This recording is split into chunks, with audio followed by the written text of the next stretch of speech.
Good morning, ladies and gentlemen. Welcome back to Joey in the AM, where I give you your morning recap of the NBA news what happened the previous day. And today, I'm starting with the fact that the Dallas Mavericks acquired the first overall pick in the draft, picking a 10th spot lead, the largest leap in NBA history, where they had a 1.8% chance of getting the number one overall pick. Everyone becoming conspiracy theorists, everyone saying it was rigged, and they jumped from 11 to 1 is insane to even think about. And whether or not you think it's rigged or not, let's just skip over that fact and talk about what can the Dallas Mavericks do with the first overall pick. And I would like to say this: the Dallas Mavericks have two options. Option A, obviously, you draft Cooper Flag and you try to maintain as many of the pieces on the team as possible for the season, and you build around Kyrie, AD, and Cooper. Kyrie's timeline has now decreased because of the ACL injury, and Anthony Davis, obviously, we know who he is as a player, and his health always been a major concern for him, especially over the last couple of years. Even with that, I feel like Kyrie and AD are the perfect pair to help Cooper Flag reach the potential that we all know he couldn't reach. And with Kyrie's scoring ability and AD's defensive ability, it's a perfect pairing for him to become a great NBA player, and also extends the Dallas Mavericks timeline from it being 2-3 years for it being now 10 to 15 years. Even if Kyrie, AD, and Cooper never won a championship,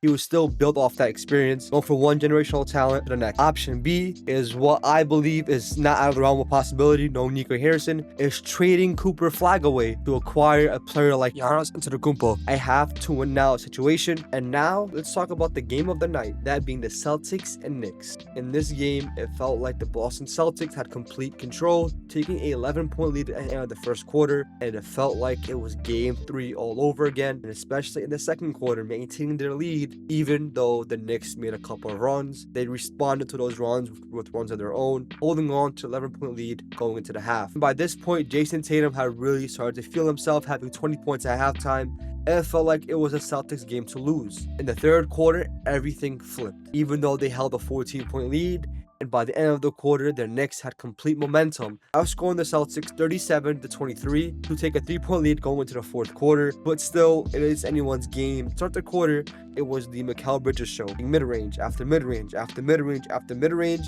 and it felt like it was the 2000s all over again. The New York Knicks still had control of this game, but the Celtics were still lingering. With the Knicks having a 7-point lead with 3 minutes and 22 seconds to go, Boston still felt like they're in this game. But unfortunately, everything came crashing down for the Celtics. Jason Tatum turned the ball over. OG gets the steal. He dunks it, takes a 9-point lead, and then Jason Tatum is grabbing his Achilles. He looks like he's in agonizing pain and had to get wheelchaired out of the stadium. Up until right now, there hasn't been any news about Jason Tatum, and this is an unfortunate way for the Celtics season to end. And the Knicks to game 4, 121-113.